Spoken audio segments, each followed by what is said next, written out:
ending, a lot of people consider it mandatory for the genre of romance. They say that if you're writing a romance and it doesn't have a happy ending, it doesn't actually count as a romance. Some people will argue that. I think it's fine to have an unhappy ending sometimes. But I certainly like a happy ending. Sometimes you gotta know going into it what you're gonna get out of it. What's a bad ending I like? Oh, do I even remember any? I mean, of the books I've read recently, I think they've all had happy endings. I read this book called This Is How You Lose the Time War, which I thought was gonna be, well, I guess I shouldn't spoil it.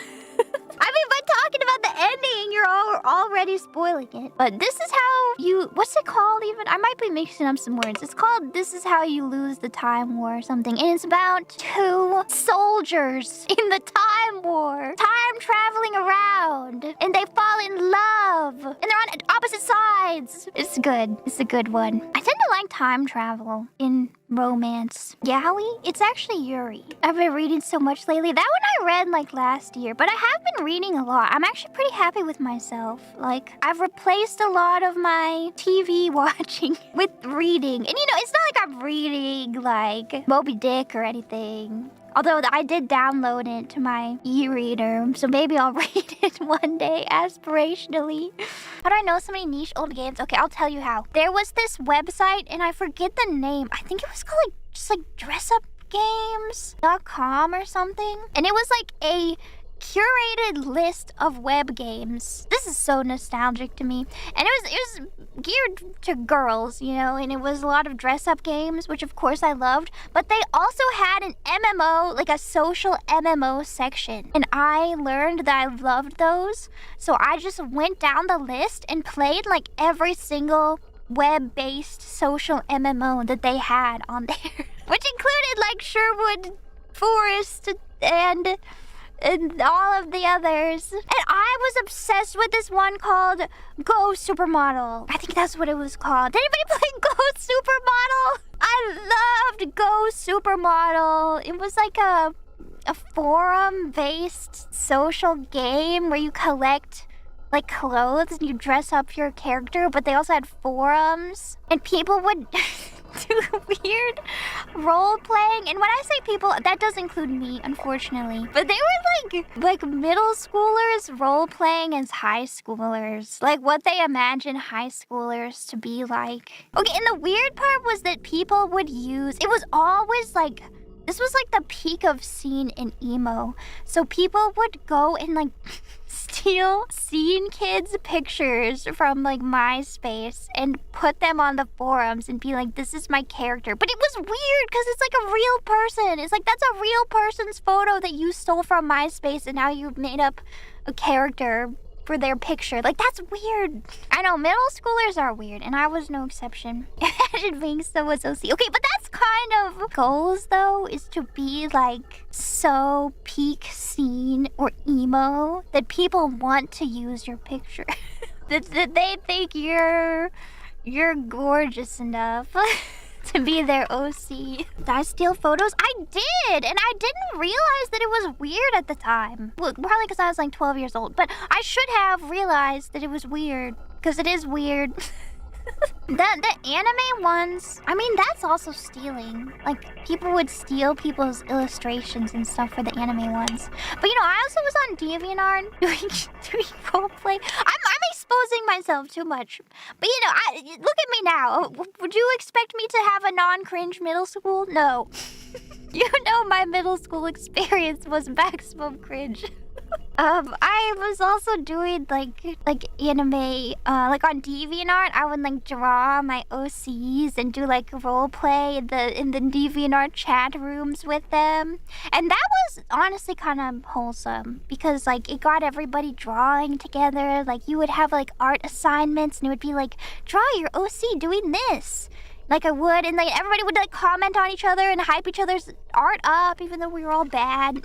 That one is kind of wholesome. I mean, now I do, like, I make my OCs and do anime ASMR roleplays, so I guess it all comes around in the end. You just gotta embrace the cringe. Who knew? It can be a career. You can make a career out of it. have become the OC. Okay, but VTubing is so much fun because of that, you know? It's so fun to express yourself and be the cute anime girl that you want to be. It's like, I'm a Baku and I'm also a vampire. Now, for some reason, because I can be whatever I want to be. I can do whatever I want. It's beautiful. And so much amazing art, cute art. I've always loved anime girls. Cute anime girls are everything. On the internet, you can be whatever you want to be. And that's beautiful. I saw like one internet post and it's completely changed my view on things as it happens. I was reading about ergonomics and now I kind of feel like ergonomics are a scam. Like the whole point of ergonomics is to perfectly conform to your body. But apparently when you do that and it perfectly fits your body and it feels great to sit in, apparently that means you're not using any of your muscles, like your core muscles, to lift yourself up. And over time, an ergonomic chair is gonna make you weak because you're not engaging any of your muscles to correct your posture. That's why we need to go back to the tier list, and yoga ball is truly the superior chair. I'm gonna switch my chair out for a yoga ball. I really want to. But also that makes me like wonder if I shouldn't have bought the like softest, comfiest mattress ever. Well, that's why they say it's good to like sleep on the floor or on a firmer surface, a firmer bed, I guess. Because when you sleep on a firm surface, your body will naturally move itself around as you sleep and prevent you from getting like sore or stiff. And that's good for your muscles. When you're on like a comfy cloud of a bed, your body is just like, okay, I'll just sink into this and not move for the next 8.5 hours. And then all your muscles get weak and your back gets weak. Yeah, but the comfiness. You do need to think of the comfiness. I have such mixed feelings on Assassin's Creed Black Flag. I wonder if the remaster, do you think they're gonna make it better? Do you think they're gonna improve upon the points that I did not enjoy when I played it? No, probably not. They're gonna make it the same. They could at least take out the parts where you wake up in a game studio in Quebec. They could at least take those parts out. They did? That's good. But at least they're doing that. The tailing missions are gonna be better. Really? Because I think that was my other complaint, was like the tailing missions. I liked the ship battles. I liked the ship trading minigame.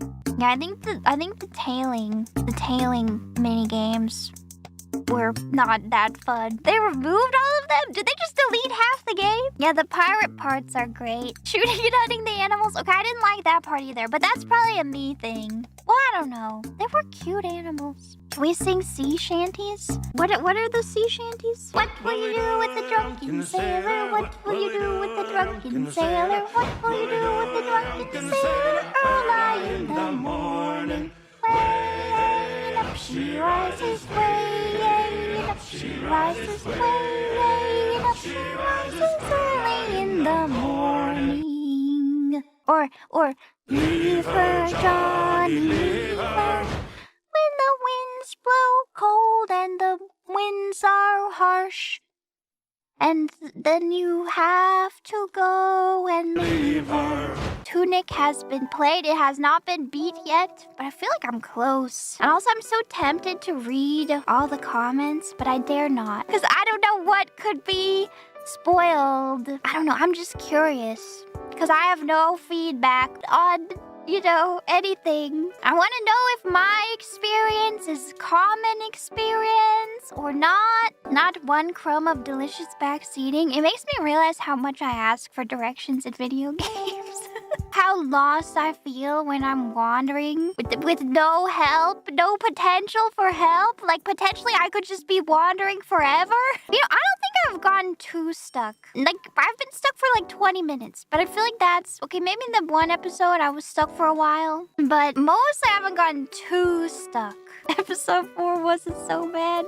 I think that was the worst of it. And honestly, I'm still not sure if I found the correct route. You just have to be thorough and you'll find it, I guess. Or you could do it the other way, which I discovered later. But I don't know. Whole game's about exploring, yes. I took a different route than you did. Any route is the correct route. I think that's true. You just gotta beat the game, however you will. As long as you find progress. What counts as progress? Sometimes you just have to stare at the booklet for like 40 whole minutes. The new Aries front is looking a little rough right now, I have to say. You'll see. I'm excited to finish it off. I feel like I'm close, but I don't know. I might do like a stream and just not have the chat open at all. But that's...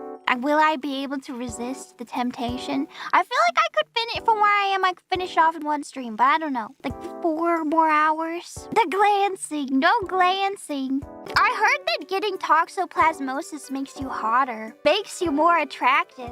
To cats? No!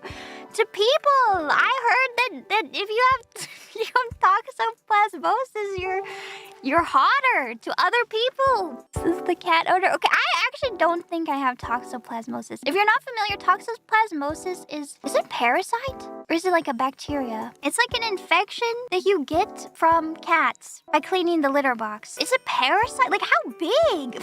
What does it look like? Where does it live? It lives in your brain and it's tiny? It's tiny and it lives in your brain and it makes you hotter. Does it live forever in your brain or does it go away eventually? Hold on. Look. Toxoplasma gondii makes you more attractive. Are toxoplasma infected subjects more attractive? Symmetrical? Symmetrical. I'm more symmetrical. Or healthier than non-infected ones? First, we found that infected men had lower facial fluctuating asymmetry, whereas infected women had lower body mass index, a tendency for lower facial fluctuating asymmetry, higher self-perceived attractiveness, and a higher number of pursuers than non-infected ones. Then we found that infected men and women were rated as more attractive and healthier than non-infected ones. That's crazy. You should scoop the litter box. The litter box makes you hot. Who funded this study? It's from Finland, from the University of Turku, Finland. I think you can trust it if it's coming out of Finland. Like, how does it make you more attractive? How does it make your face symmetrical? And like, does it matter when you get infected? I 100% have, well, thank you. Like, do you have to get infected when your face is still developing? What if you get infected as an adult? Does it still make you more symmetrical? Self-perceived? No, not just self-perceived. I mean, that was one of them. You're not sure it causes that? That's true. I mean, it could just mean that hot people are scooping the litter box. Scooping the litter box is a hot person activity. What's the end goal? Does it eat my brain? It doesn't, right? Does it ever go away? Does it live forever? Once you have it, you have it forever? It causes inflammation. That seems bad. Does it make the mice hotter? I think it does. Makes the mice hotter to other mice. It makes them hot and popular. There's treatment. Well, I know that you're not supposed to have it if you're pregnant. Wait, should I go get... I'm not pregnant right now, but... Like, if there's a treatment, should I go get it? Should I not live with this toxoplasmosis in my brain? Oh, it goes away after weeks or months? Wait, but what about the attractiveness buff? Does that go away? Or is it a permanent buff? And if so, what about on reinfection? Does it boost you again? Yeah, you're +2 to attractiveness? Can you just keep getting infected and keep stacking your buffs? Who needs plastic surgery? Just get toxoplasmosis. Okay, you want your milk on the bottom. Like, that's just too far. I do feel like Starbucks, some people go to Starbucks and they want to place their order exactly in that way. Like...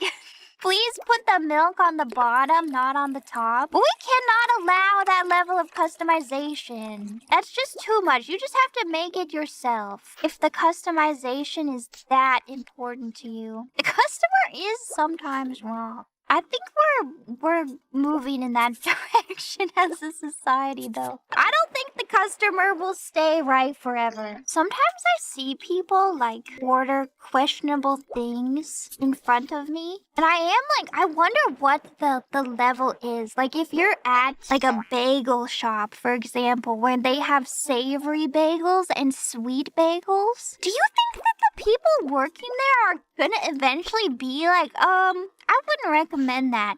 Like if you ask for like garlic chive cream cheese on your cinnamon sugar bagel, are they ever gonna like step in and intervene, or will they let you be right all the time? Will they let you falter? I want to know. They don't care. I mean, it's true. Maybe the customer just likes it that way. That's to myself, but I don't want to order everything bagel with strawberry cream cheese. But I don't want it. It might be good. As a bartender, you've rejected some people's drinks to protect them. I think that's valid. Sometimes people don't know what they're ordering.